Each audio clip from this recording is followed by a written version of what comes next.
already, depending on the country, where there is not enough sunshine, it is still expensive. But a country like India, like Africa, Middle East, there are plenty of sunshine, so that it is now cheaper than any other alternative energy sources. And storage also getting so much cheaper. And very soon, these two combinations, storage plus solar or storage plus wind, this combination will be the ultimate best combination. Clean, sustainable, renewable, and safe. Okay? And affordable, cheaper than anything else. So especially I chose India as a big first country that I would like to support. Because India has a great sunshine, and it's a big wasteland, okay? And also supportive government. Big sunshine, big land, beautiful country. So to have even 1 terawatt of generation, power generation, solar plants, the vision of the government is 500 gigawatt, as I said. But even twice of that, twice of the vision of the 500 gigawatts, even 1 terawatt, how much land of India do you need? It's only 1%, less than 1%. Less than 1% will provide entire electricity generation that you need. That's a lot. And India has something like 13% or something like that of the wasteland.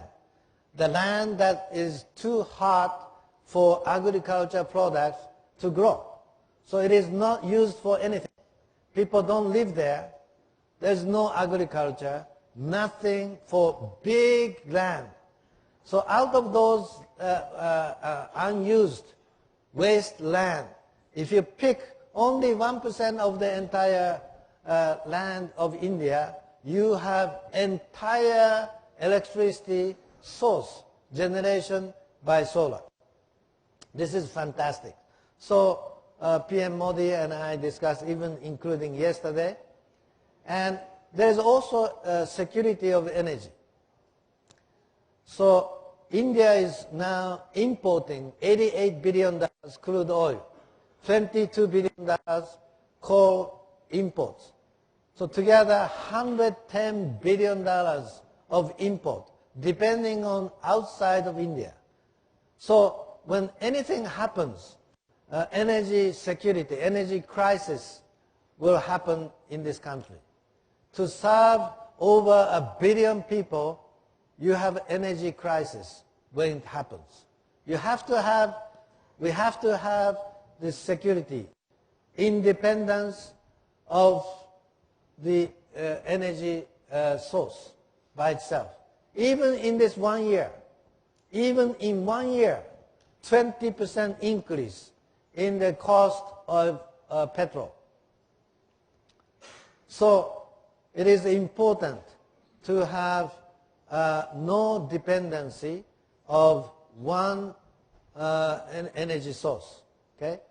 Sunshine is a gift of the God. That's available even though you use the outcome of sunshine. You are not damaging anybody. You are not damaging any environment. So this is beautiful. And technology is coming so great. So I have a special offer, which I spoke to PM Modi yesterday.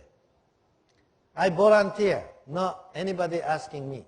I volunteer. Free power, free electricity after 25 years. What does it mean? I want to offer this to India, but not only India, but any ISA countries. Any ISA members, I'd like to offer free electricity after 25 years out of the solar power generation, which we create. Okay? What does it mean? Everybody talk about 25 years. When you talk about solar energy, solar electricity plant, everybody talk about 25 years because it is a 25 years power purchase agreement. The government pays to the vendors for 25 years with a fixed price that you agree in day one. And the companies do the project finance to recoup the investment in 25 years. So nobody talks about what happened after 25 years. Nobody is talking about it. It's a subject nobody talking about.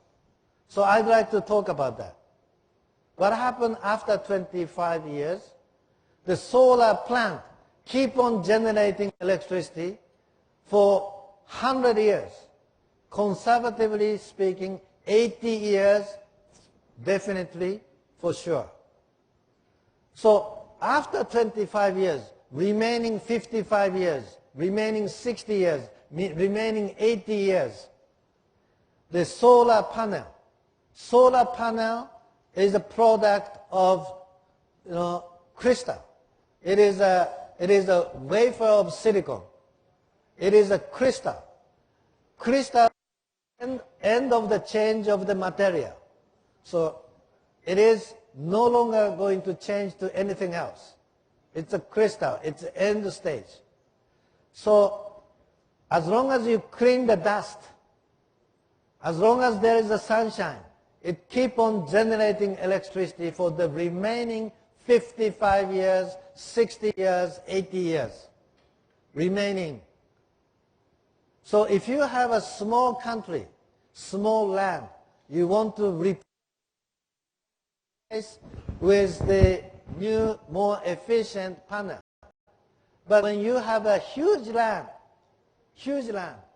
you do not need to replace with a new panel, because after 25 years, if I say electricity is free, why do you need to replace with a new panel?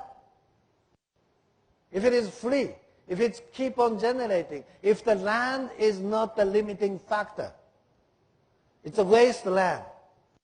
So I say, as long as you have the land, as long as you have the sunshine, as long as you have the ears and the eyes listening to me, I will give you free electricity.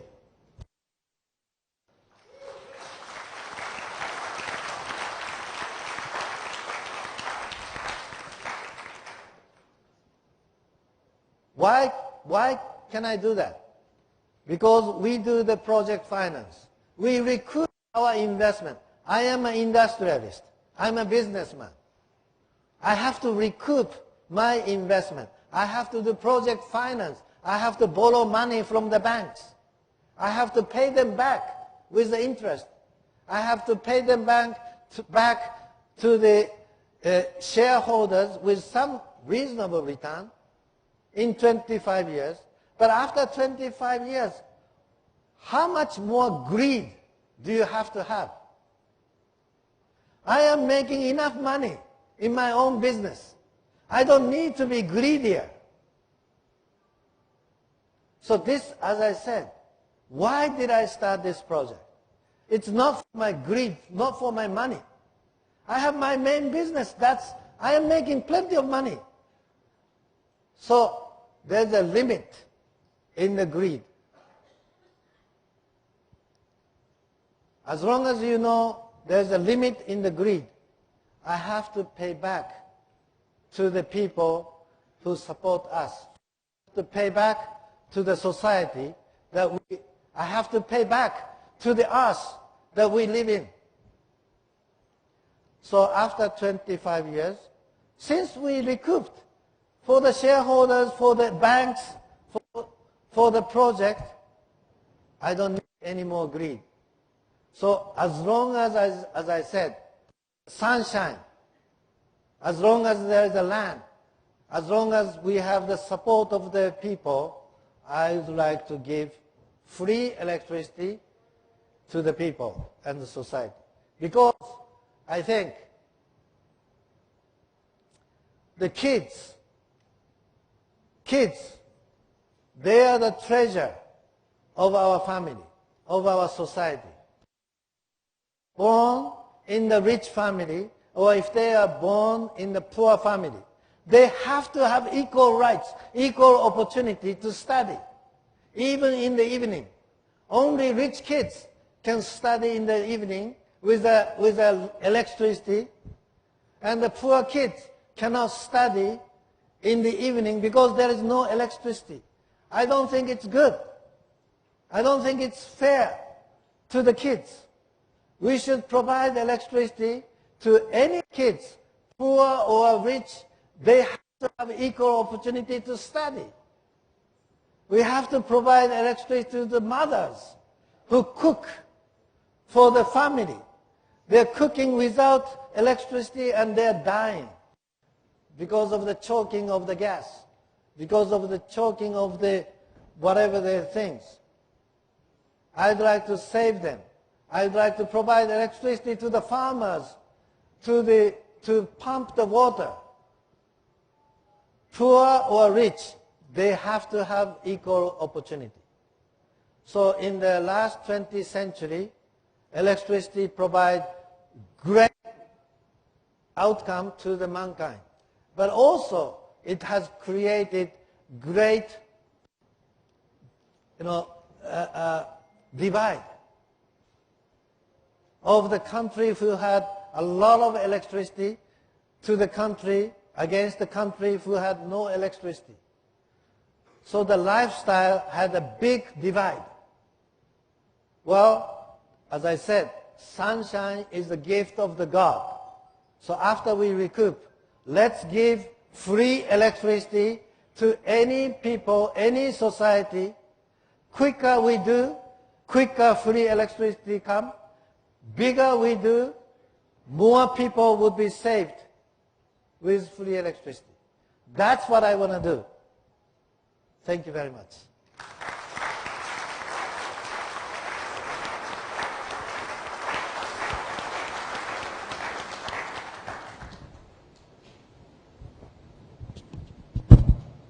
Thank you, Masayoshi-san, for that excellent presentation. You can see the audience, I'm sure there are lots of questions, but just to kick off with a few points that you mentioned and in response to them. Masayoshi-san, yesterday we heard the Prime Minister reiterate the aspiration for India's renewable energy sector, and you spoke about some of the discussions that you have had with him. And he said that India is developing with a new self-confidence from poverty to power. And you talked about also, and by 2030, we really aim to achieve 40% of our energy usage coming from solar, wind, and biomass. How can we work together to achieve this target? Given that today we are one of the fastest growing economy in the world, and also one very important point that you touched upon are the aspirations of people, aspiration of a large number of people who will require equal opportunity. Yeah, I think that only one thing we need, that is a passion. As long as we have a passion to help people, as long as we have a passion to solve issues, I think things can get done. Money is not the issue, right? Technology is not the issue anymore. We have a solution. We will make it happen. So as long as we share the passion, bring the hand together, we can make it happen. And I think from what you were saying, you did see that passion in India. Yes.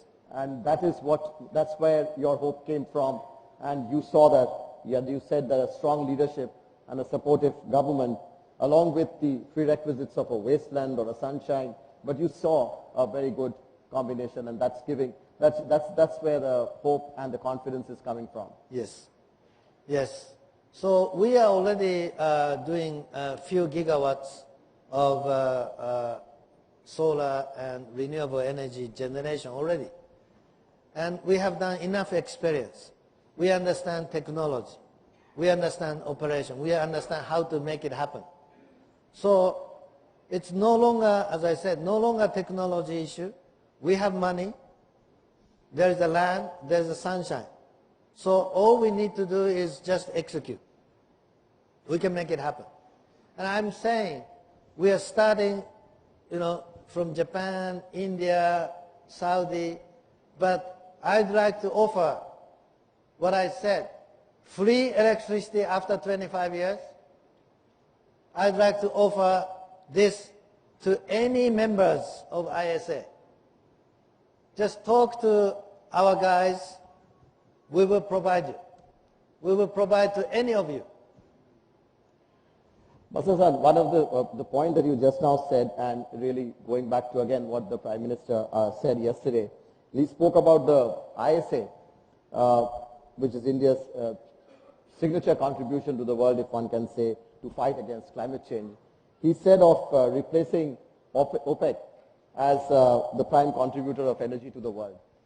And what you were saying about the free power over a period of time and the opportunity, this also indicates a huge transformation from fossil fuel to renewable. So what are the ways you would recommend that the ISA can nurture innovations, which is actually going to be so critical to make really that call that the Prime Minister had given yesterday to make it a reality? Well, innovation is happening by a great competition among industry people. So each companies compete by themselves without any push. Right? The demand is coming and technology is evolving. So this is a big movement.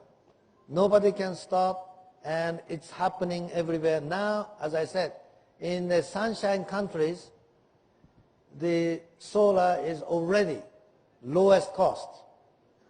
So I think there's no issue. It's already happening. It's a great movement. So moving by on, the way, yeah. By the way, the oil has its own use, other than what it's mainly used today. Yeah. Petrochemical has a lot of demand, and it will take time to replace with the electric vehicles. So oil itself has a huge potential. I don't want to deny their value, and they have a great future, but it goes into the different usage. Okay, petrochemical with the plastic, with the all kinds of carbon fiber, and the many products has a lot of usage also. So just moving on to the issue of the super grid, do you think what's your idea on for Asia, say for instance, for building up a super grid? Yeah.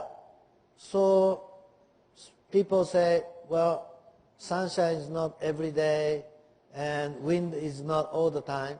But if you connect the super grid across different countries, sunshine is shining somewhere all the time. Wind is blowing somewhere all the time.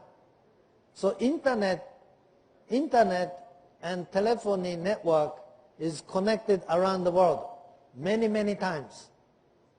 So if the electricity cable can get connected, like internet is connected, the world get connected eventually with a renewable energy that spin all the time.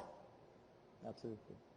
Absolutely. But you know, as you talked about the entire world, I'd like to also pick your ideas and your thoughts on Africa. And what are your plans on Africa? And that's going to be a very, very critical continent in this gameplay over the next many years. Yeah, as I said, 20th century, the innovation by Mr. Edison, the electricity, provide a great outcome to the mankind. But also it created a divide between the countries which had electricity and not enough electricity. And the biggest number of deaths caused is by mosquito. Mosquito kills more people than anything else. If the electricity comes to Africa, the mosquito goes away.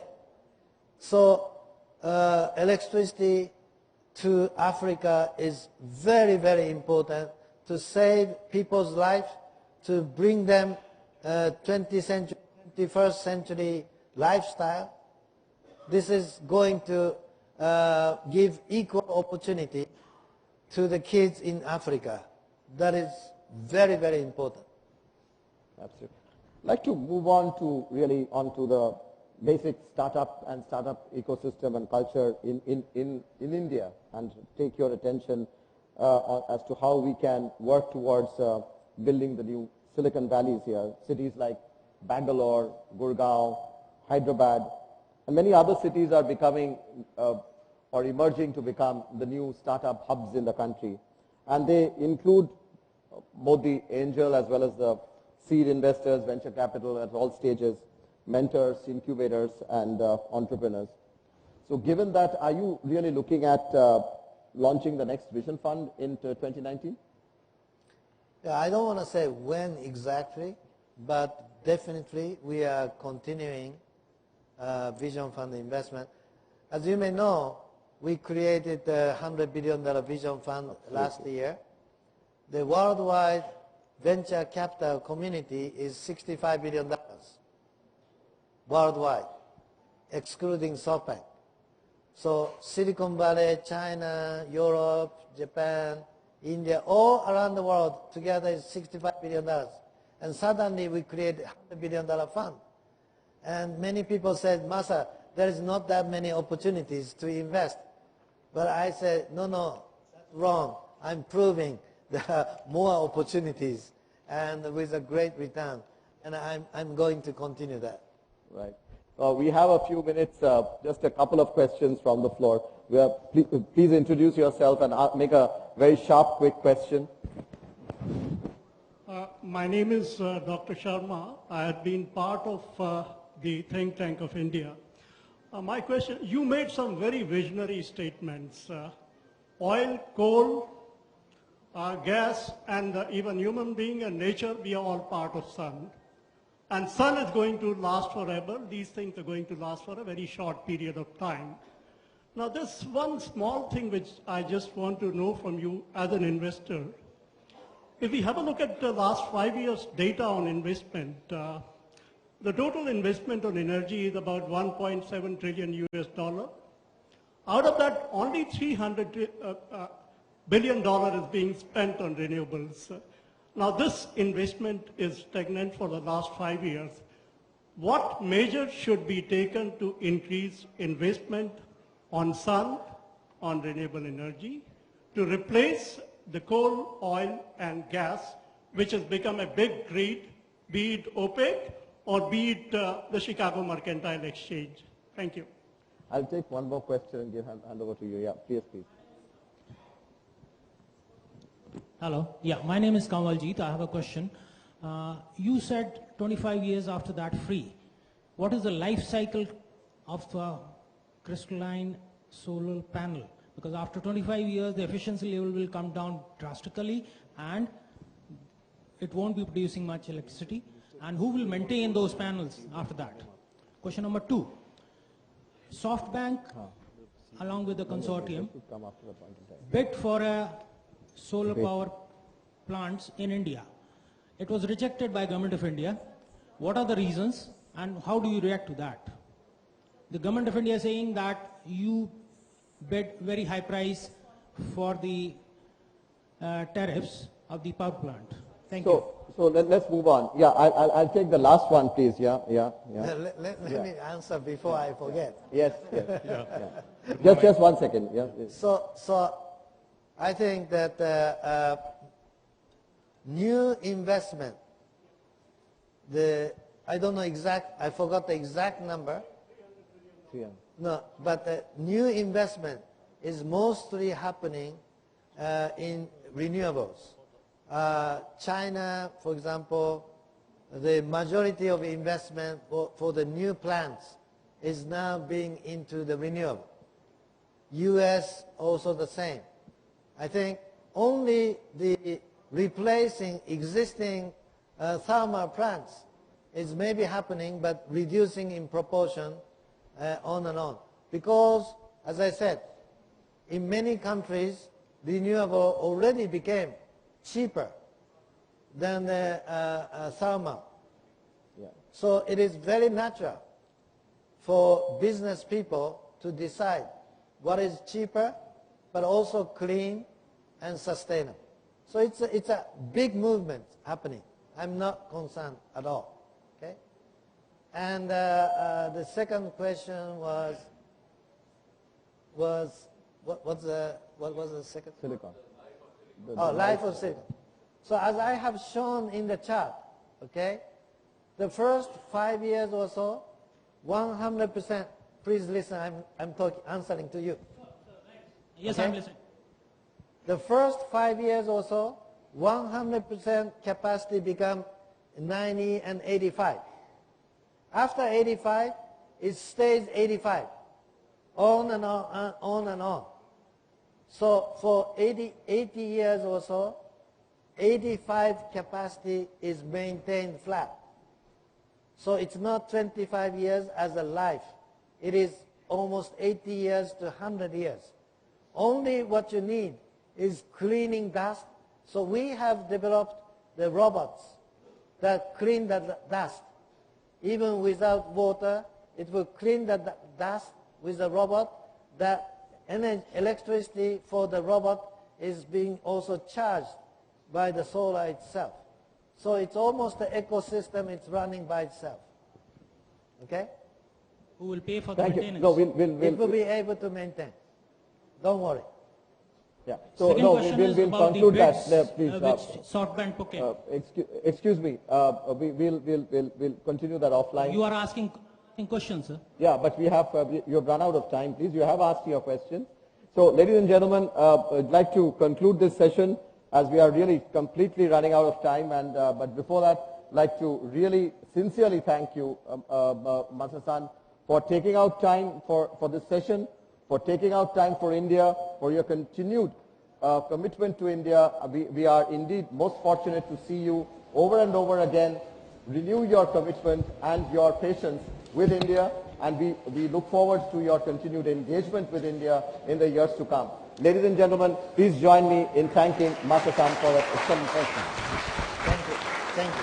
Thank you. Thank you very much. Excellent. CB, can I request you on behalf of the organizers here to thank Mr. Masayoshi Son for his truly inspirational and motivational speech and talk, interesting talk, a small token of appreciation from all of us. Thank you very much. Ladies and gentlemen, we'll continue with the Chief Minister's session right away. Please remain seated.